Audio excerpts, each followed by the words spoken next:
eu gostaria de passar para o pastor Ciro, que vai nos falar também, de forma sintética, evidentemente, porque essa doutrina, então, se divide. Né? Há uma dupla face, né? Ou primeira e segunda ressurreição. O pastor Ciro vai jogar luz um pouquinho sobre esse tema.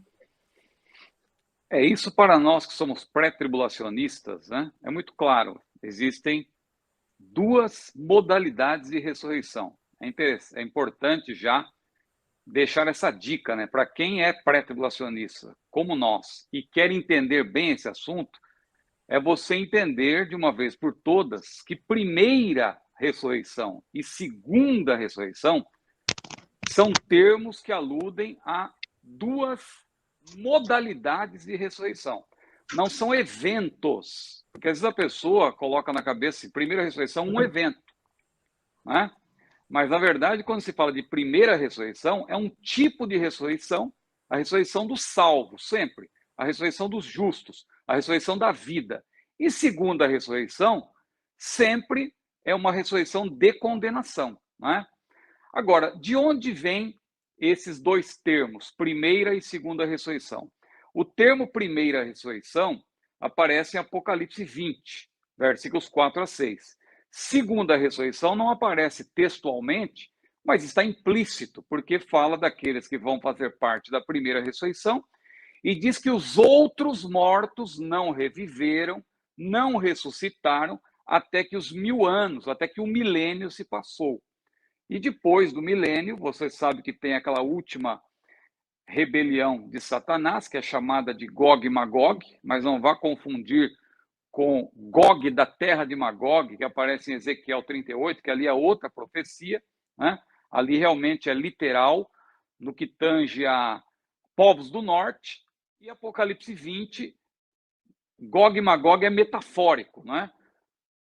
Termo metafórico, mas alude aos povos que vão se unir a Satanás na sua última rebelião contra Deus após o milênio. Aí vem o juízo final, o trono branco. E aí você vê os mortos ressurgindo, essa é a segunda morte, ressurgindo para receber a sentença condenatória. Então, resumindo, partindo-se do geral para o específico, o que nós temos na Bíblia? Daniel 12, que já citamos, João 5, que já citamos, que apresentam essas duas modalidades, mas sem pormenorizá-las. Quem lê, assim, a priori, esses textos, sem conhecer a analogia da Bíblia, porque a Bíblia é análoga, a Bíblia explica a própria Bíblia, não é? Mas quem lê Daniel 12, 1 e 2, isoladamente, ou lê, junto com Daniel 12, João 5, 28 a 30, vai deduzir, ou se não lê, aí o irmão leu João 11, 25 e 26, se ler o versículo anterior, quando Marta fala da ressurreição no último dia, tem muitos que pegam esses textos isoladamente e dizem, está vendo? É uma ressurreição só, vai ser no último dia, como se fosse um dia de 24 horas, né? Sem perceber que é uma expressão. Assim como também quando João disse, filhinhos, é a última hora, ele não estava se referindo a uma hora de 60 minutos, ele estava se referindo a um período, a um momento da história, não é? Então, da mesma forma, quando Marta diz que Lázaro há de ressuscitar no último dia, e Jesus diz, eu sou a ressurreição e a vida, quem crê em mim, ainda que seja morto, viverá, e todo aquele que vive e crê em mim nunca morrerá, cresto isto, e fala da ressurreição, ele apresenta de maneira geral.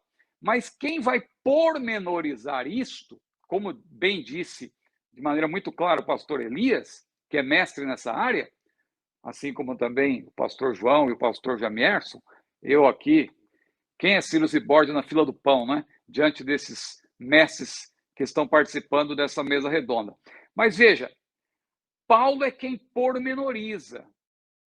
Em 1 Coríntios 15, quando ele cita ali uma ordem, como se fosse um pelotão, né? Ele diz, Cristo as primícias, depois os que são de Cristo na sua vinda, os que são de Cristo.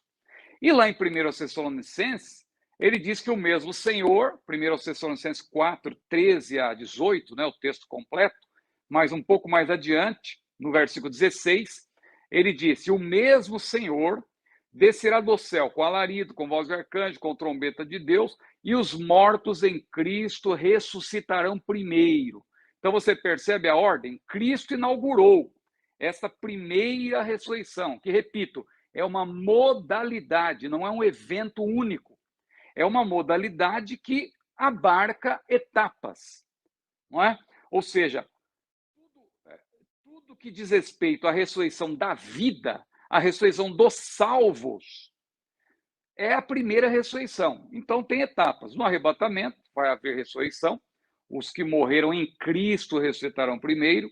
Depois, ao longo do período tribulacional, a Bíblia menciona as duas testemunhas, que o pastor João Flávio abordou na sua palestra de uma maneira muito clara, falando de todas as possibilidades e apresentando a visão que ele considera mais plausível, mas as duas testemunhas, como ele deixou muito claro na sua palestra, e é o que está escrito lá em Apocalipse, elas vão morrer e vão ressuscitar. Ou seja, elas também fazem parte da primeira ressurreição. Os 144 mil judeus que pregam o evangelho, por assim dizer, no período tribulacional, está implícito que eles morrem também nesse próprio período, porque no capítulo 14 de Apocalipse eles aparecem lá no Monte Sião, que é uma referência ao céu. Ou seja, eles já estão numa outra condição, num outro estado. Eles já terão, naquele momento, ressuscitado e sido glorificados, já terão passado pela glorificação. E mais adiante, em Apocalipse 20, 4 a 6, a Bíblia diz que quando Jesus estiver com os dois pés na terra, então não confunda, veja, esta ressurreição, quando Jesus se manifesta em poder e grande glória, com o arrebatamento. Os nossos irmãos pós-tribulacionistas, eles tentam harmonizar. Mas veja, claro que a Bíblia é uma harmonia perfeita, mas quando nós não conseguimos harmonizar, isso pode estar nos mostrando que são eventos diferentes. Por quê? No arrebatamento, quando acontece a ressurreição, a Bíblia diz que os mortos em Cristo ressuscitarão primeiro, e depois nós, os que estivermos vivos, nos juntaremos a eles, formando um único grupo. Esse grupo irá ao encontro do Senhor nos ares. Então você observa o seguinte, que a ressurreição vai acontecer enquanto Jesus ainda estiver nos ares. Agora, no fim do período tribulacional, quando Jesus vier, os seus dois pés já vão estar na terra, porque Zacarias 14 é muito claro, naquele dia os seus pés estarão sobre o Monte das Oliveiras. Ah, mas em Apocalipse não diz isso. Bom, a Bíblia explica a própria Bíblia. E mesmo que não existisse o texto de Zacarias 14, Jesus vai vencer o anticristo e o falso profeta onde? Na terra, porque eles vão estar agindo na terra. Então Jesus vai estar na terra quando ele vencer o anticristo, o falso profeta, e posteriormente, claro, haverá também o julgamento das nações, que se menciona lá em Mateus 25, mais precisamente. E Jesus, então, a Bíblia diz que ele vai... haverá, então, mais uma ressurreição, que também faz parte da primeira.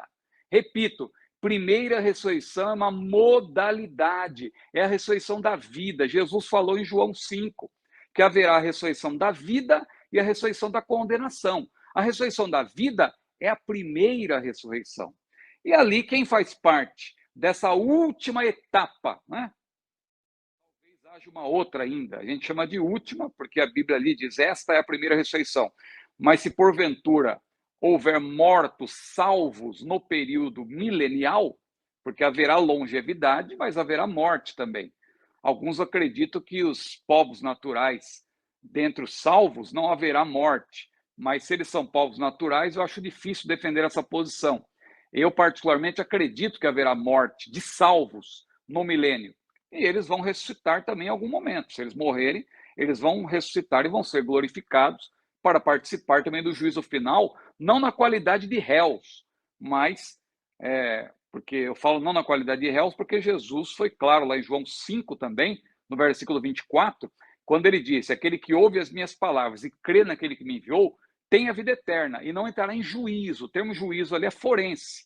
Ou seja, Jesus, em outras palavras, quis dizer o seguinte, nunca mais participará de um juízo, de um julgamento, né, para efeito de condenação. Porque a igreja participa, claro, do tribunal de Cristo, mas não é para efeito de salvação ou condenação, é para efeito de galardão, não é?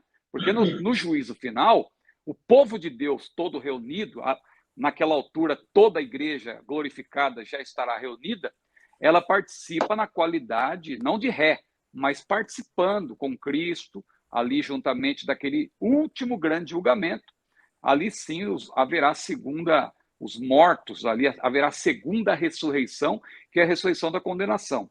Agora, resta aí uma polêmica que não sei se haverá tempo para nós discutirmos, que aí já é uma polêmica nossa, que pré-tribulacionista, porque há um grupo de teólogos, até de peso, que defende que naquela primeira ressurreição, no fechamento dela, por assim dizer, lá em Apocalipse 24:6, estariam presentes os mortos do período veterotestamentário, os santos do Antigo Testamento. Eu não defendo essa posição. Eu creio que o pastor Elias também não, pelo que eu já acompanhei, porque eu creio que os mortos, os salvos dos tempos do Antigo Testamento também são mortos em Cristo. Abraão viu o dia de Cristo, Moisés não teve por... ele ali, diz a Bíblia que ele tinha em mente o vitupério de Cristo, e etc. Eles morreram sem ter alcançado a promessa, e claro, está implícito ali que eles não viram Jesus, mas eles foram salvos antecipadamente pela obra que Jesus realizaria.